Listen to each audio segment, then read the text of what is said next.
understand that the minister is the Lord's man in the parish. A minister is not to be so lightly crossed and contradicted. Aye. There is either obedience or the church will burn as hell is burning. Speak 1 minute without me landing hell. I'm sick of hell. It's not good for you to say what is good for you I to may hear. speak my heart, I think. What are we, Quakers? We are not Quakers here yet, Mr. Padre. You may tell that to your followers. My followers? There is a party in this church. I am not blind. There is a faction and a party. Against you. Against him and all authority. Why then I must find it and join it.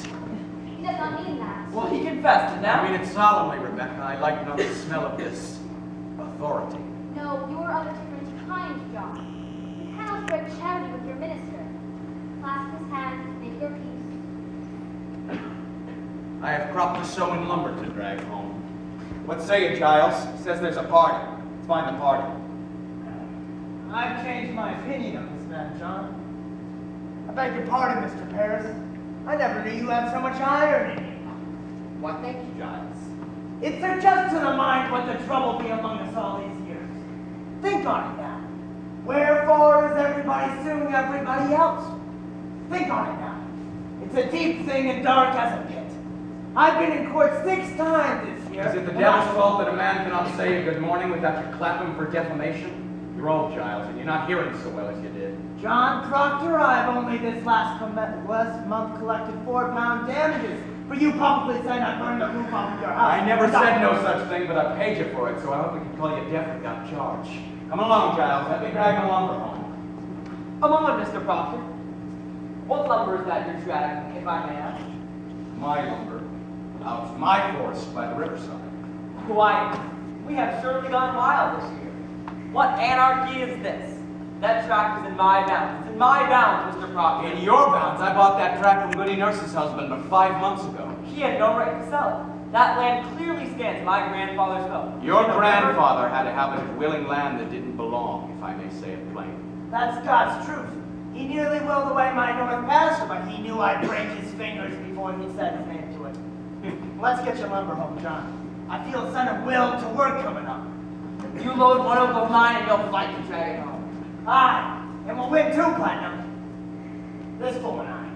Come on. I'll have my men on you, Corey. I'll clap a writ on you. Pray you, someone take some of these. Oh, Mr. Hale, it is good to see you again. But my, they're heavy. They must be. They're weighted down to the thwart. Well, you do come to care. You shall make hard study who comes to track the down the old boy. You cannot be Rebecca Nurse. I am, sir. Do you know me? It's strange how I knew you, but I suppose you look as such a good soul should. We've all heard of your great charities back in Beverly. Do you know this gentleman, Mr. Thomas Putnam, and his good wife, Anne? Putnam? I had not expected such distinguished company, sir. It does not seem to help us today, Mr. Hale. We look to you to come to our house and save our child. Your child kneels too. Her soul seems flown away. She sleeps and she walks. She cannot eat. Not eat. Do you men have afflicted children as well? No, these are farmers. John Proctor. He don't believe in witches. I never spoke on witches one way or the other. Will you come, Giles? No. I think not.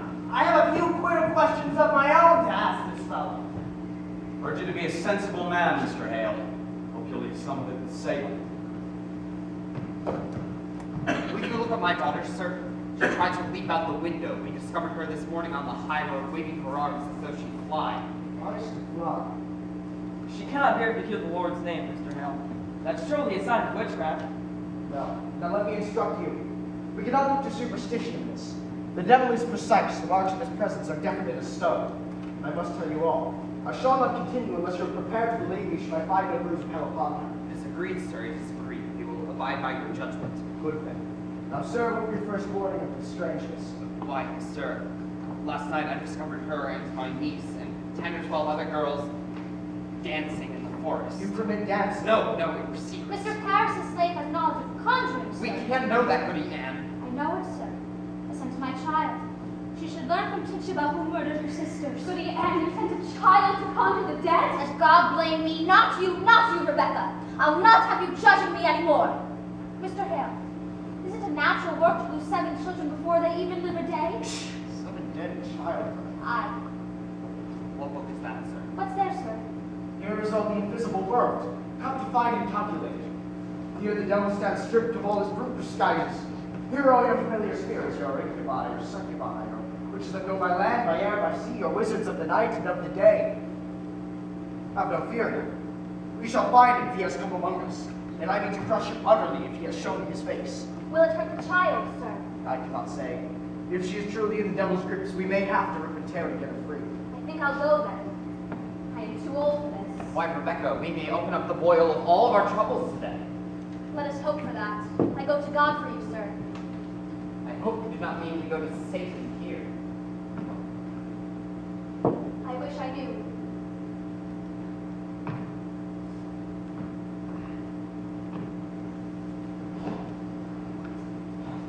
Let's get on, Mr. Hale. Sit you here.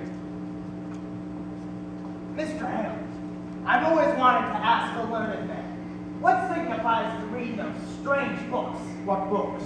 I don't know. She hides them. Who does this? My wife, Martha. I've waited many a night to find her in a corner, reading of a book. Now, what do you make of that? Why, that's not necessarily It discomforts me. Last night, mark this. I tried and I could not say my prayers. And then she closed her book and walked out of the house. And suddenly, mark this, I could pray again. Oh, stop at your prayer. That is strange. I'll speak further on that with you. I'm not saying she's touched by the devil now. I'd only admire to know what books she reads and why she hides them. She won't tell me, you see. I, sir, will discuss it. Now mark me. If she is truly in the devil's grips, you will witness some frightful wonders in this room. So please to keep your wits about you. Mr. Putnam, stand close in case she flies. Now, Betty dear, please sit up. I am John Hale, minister of Beverly. I have come to help you, dear. Do you remember my two little girls in Beverly? How could it be the devil? Why would he choose my house to strike? There are all manner of licentious people in the village. What victory would the devil have to win a soul already damned? It is the best the devil wants, and you better than the minister. That's deep, Mr. Paris. Deep, deep. Betty, now answer Mr. Hale. To someone afflicted, child, it need not be a woman, mind you, or a man. Perhaps some bird invisible to others comes to you. Perhaps a pig, a mouse, or any beast at all. Is there some figure bids you fly?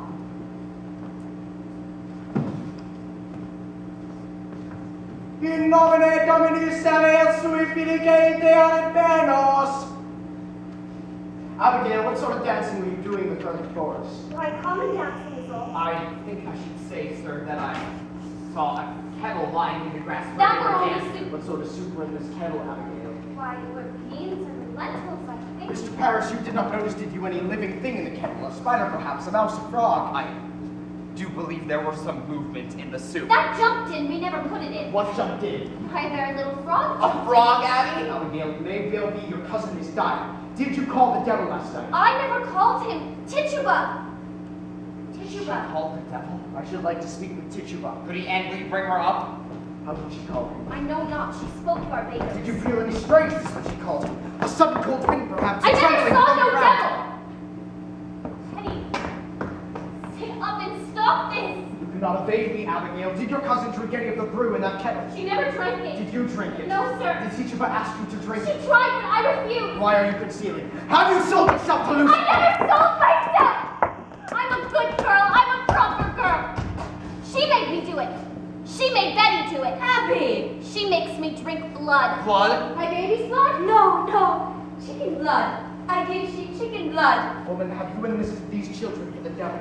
No, no, sir. I don't trust with no devil. Why could she not wait? Are you silencing this child? I won't be You'll Betty. send your spirit out upon this child, have you not? Are you gathering souls for the devil? She sends her spirit out on me in church. She makes me laugh at You prayer. have often laughed at prayer. She comes to me every night to go and drink blood. You beg me to conscience.